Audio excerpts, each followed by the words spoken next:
Avec la première vidéo, nous avons rapidement vu c'est quoi Python, ce que vous pouvez faire avec l'installation, les éditeurs de texte et les environnements de développement intégrés. Nous avons aussi vu l'interpréteur Python et nous avons aussi écrit notre premier programme Hello World. Pour cette vidéo, nous allons voir les points suivants. Premièrement, on va commencer à étudier la syntaxe de Python et plus particulièrement, nous allons étudier les notions d'indentation et de variables. Puis, nous verrons trois différents environnements de développement intégrés. L'indentation fait référence aux espaces au début d'une ligne de code. Pour certains langages de programmation, l'indentation dans le code est uniquement pour la lisibilité du programme. Cependant, l'indentation fait partie intégrante de la syntaxe de Python. Python utilise l'indentation pour indiquer un bloc de code. L'indentation augmente aussi la lisibilité du programme. Une indentation correcte rend le code beaucoup plus facile à maintenir. L'utilisation cohérente de l'indentation permet d'améliorer les révisions de code, le débogage et puis les tests. Une indentation correcte garantit la cohérence et la structure du code, ce qui facilite la collaboration entre développeurs. La convention recommande 4 espaces comme indentation. Dans la démonstration suivante, nous allons voir en détail la notion d'indentation.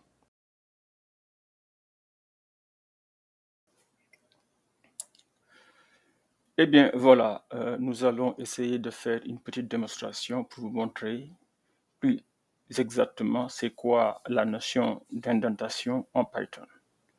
Bon, comme vous le voyez ici, on avait déjà parlé de cela quand on faisait une démonstration dans l'interpréteur. Quand vous voyez des textes précédés par le hashtag, il faut comprendre que cela ne fait pas partie du programme, c'est juste un commentaire.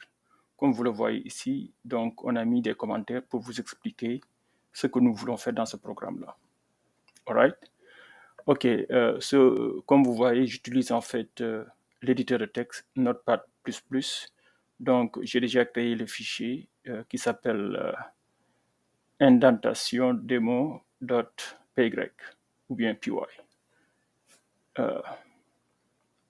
Oui, je pense que c'est bien ça. Donc, voilà. Donc là, on va commencer à écrire notre programme. Donc, qu'est-ce qu'on doit faire? Donc, on nous dit, étant donné la valeur de x. Donc, on va prendre une valeur x quelconque. On va dire x égale à, par exemple, disons, je vais dire quoi? 10. Voilà, x égale à 10. Donc, dans ce cas de figure-là, nous allons supposer que x est un nombre réel. Donc, bon, évidemment, parce que on ne peut pas comparer du texte avec un nombre réel. Ça n'a pas de sens, ok? Donc, on va supposer que x est un nombre réel quelconque. Donc, ici, on prend x égale à 10 et on va comparer, le programme va comparer x à 5 et si x est plus grand que 5, le programme doit écrire à l'écran x plus grand que 5. Sinon, c'est le contraire. X est inférieur ou égal à 5. Donc, rapidement, on va faire ça. Donc là, on a déjà écrit x égale à 10. Maintenant, on va faire un test pour savoir si x est plus grand que 5. Bon, ça c'est très simple. If x is bigger than 5. Donc voilà le test. Donc après le test, vous mettez 2 points. OK? Et puis là, le test est fini. OK? Donc je vais faire entrée. Je mets entrée. Et c'est là où maintenant la notion d'indentation est importante. Vous voyez que quand je fais entrer, mon curseur est à la même position que mon if. Hein? Donc, c'est là où maintenant, il faut faire attention et indenter ton programme pour dire à Python que je suis en train d'écrire la logique qui est dans le bloc du if. Okay? Ce qu'il faut faire quand le if ou bien quand le test est vrai. Et bon, là, je fais une indentation, exactement. Donc, la convention vous dit qu'il faut faire quoi? Il faut mettre 4 espaces, ou bien, si vous voulez, vous pouvez aussi faire une tabulation. C'est selon vous, hein. Mais il est bien de suivre en fait la convention qui dit qu'il faut mettre 4 espaces. De toutes les façons, ces trucs-là, vous pouvez les configurer dans votre environnement de développement. Voilà. Donc, qu'est-ce qu'on fait? Si x est plus grand que 5, on doit afficher à l'écran que x est plus grand euh, que 5. Voilà. Donc, là, afficher, c'est quoi? C'est print. On va faire quoi? X. Et puis, on va faire une chaîne de caractères ici, espace pour mettre espace entre la valeur de x et le signe est plus grand que quoi? Plus grand que 5, parce qu'on a testé x contre 5. Et c'est tout. Qu'est-ce qu'on fait? Maintenant, on peut juste, en fait, fermer la parenthèse. Maintenant, notre test est fini. Le premier test, disons. Donc, on nous dit que si x est plus grand que 5, il faut afficher x plus grand que 5. Mais si ce n'est pas le cas, qu'est-ce qu'on doit faire? Regardez ici, quand je fais Entrée, vous voyez qu'en fait, mon curseur revient juste sous la ligne au même niveau que le print statement. Donc là, cela veut dire que je suis toujours dans mon if block. Et bon, si vous utilisez Notepad++, vous voyez qu'en fait, il y a cette ligne rouge-là qui vous dit que vous êtes toujours dans le bloc if.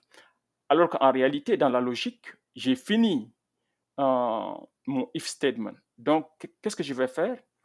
Je vais retourner sur le même niveau que le if statement pour dire que j'ai fini avec ce bloc-là. Donc, je dois commencer en fait un nouveau bloc qui est le bloc contraire, donc le else. Et remarquez ici ce qui va se passer si vous utilisez Notepad++. Vous voyez qu'en fait, la ligne rouge là, maintenant, c'est une ligne plus ou moins grise qui dit que, si vous le voyez bien, que la ligne ne vient pas jusqu'au niveau du else. La ligne s'arrête au niveau du print. Qu'est-ce que cela veut dire? Cela veut dire que tout ceci constitue un seul et unique bloc. Donc, l'éditeur vous dit que le else est ici tu as commencé en fait un nouveau bloc. Donc ça c'est en fait des instruments visuels qui vous aident à vérifier votre logique. Maintenant, je fais entrer ici. Là, vous voyez que aussi c'est comme si en fait notre else bloc est pour l'instant vide. Donc qu'est-ce que je dois faire? Pour commencer en fait le code qui doit entrer dans ce bloc-là, il faut indenter. Donc là, je vais faire encore une tabulation ou bien 4 espaces, ce que vous voulez, pour dire au programme que voilà, maintenant, voilà ce qu'il faut écrire dans le bloc else. Donc c'est facile, je fais print, on va x n'est pas plus grand que 5, donc il doit être inférieur ou égal. Je vais faire inférieur ou égal, voilà. Inférieur ou égal à quoi? Inférieur ou égal à 5. Je pense que c'est bien ça. Et voilà. Là, je ferme en fait la parenthèse. Autre chose que vous devez remarquer, si vous utilisez en fait Notepad++, qui est bien pour des petits programmes, mais aussi vous aide à faire ce qu'on appelle du syntax highlighting. Par exemple, là, vous voyez qu'en fait, votre première parenthèse, cette parenthèse ouverte là, elle se ferme là. Et l'éditeur vous aide parce que vous voyez que les deux ont la même couleur, rouge-rouge. Et c'est la même chose pour le premier print statement ou bien la première instruction. Vous voyez quand c'est rouge-rouge pour vous guider à dire là où il faut fermer, là où il faut ouvrir. Voilà. Bon, revenons sur la notion d'indentation. Là, vous voyez qu'en fait, là, mon programme normalement est fini. OK? Qu'est-ce que je peux faire? Je peux juste faire entrer et puis même revenir au même niveau. Ici, ici, voilà, oups, sorry, je vais revenir là. Ici, mon programme est fini, ok.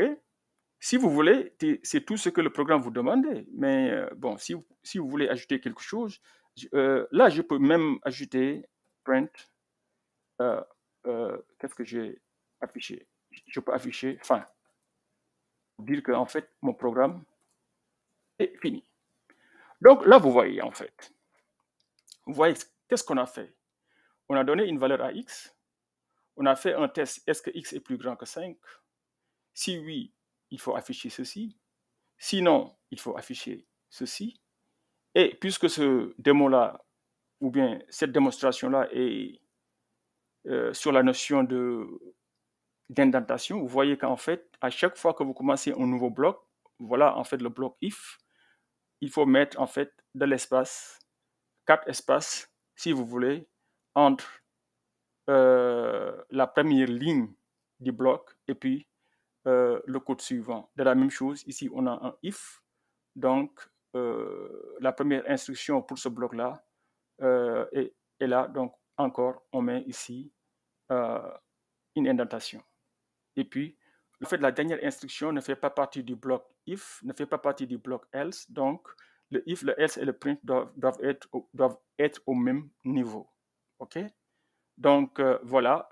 Maintenant, qu'est-ce que je vais faire? Je vais juste, en fait, sauvegarder mon programme. Voilà. Save. Voilà. Je l'ai sauvegardé. Et puis, qu'est-ce qu'il nous reste à faire? Bon, ce qu'il nous reste à faire, c'est juste, en fait, l'exécuter. Non? Et si c'est correct, on va voir si c'est correct ou pas. Donc, voilà. Et puis, là, je suis là. Bon, je vais voir, est-ce que mon fichier est là-bas? Je fais dire. Mon programme, il est là-bas. C'est bien celui-là. C'est indentation demo.py. Et puis là, je vais l'exécuter en faisant Python et puis indentation et puis exécuter. Et vous voyez que c'était vrai. 10 est plus grand que... Le programme affiche 10 est plus grand que 5 et il affiche fin. OK? Maintenant, essayons de voir est-ce que tout est correct. Hein? Qu'est-ce qui se passe si on donne une valeur de x qui n'est pas plus grande que 5? On va essayer. Disons que c'est simple, je vais donner juste une valeur moins 100. OK? Et puis je vais sauvegarder. Vous pouvez sauvegarder avec Save ici ou bien CTRL-S. Donc, des fois, si vous êtes sur le clavier, CTRL-S est beaucoup plus rapide. Voilà, là, je suis là encore. Donc, qu'est-ce que je fais? On va essayer d'exécuter le programme encore. Là, Python me dit que moins 1 est inférieur ou égal à 5. Vous le voyez très bien là-bas. Et puis, fin. Donc, vous voyez très bien, en fait, c'est quoi la notion d'indentation. Donc, ça vous permet de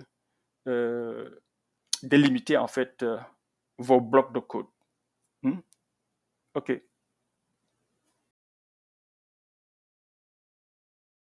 Et voilà.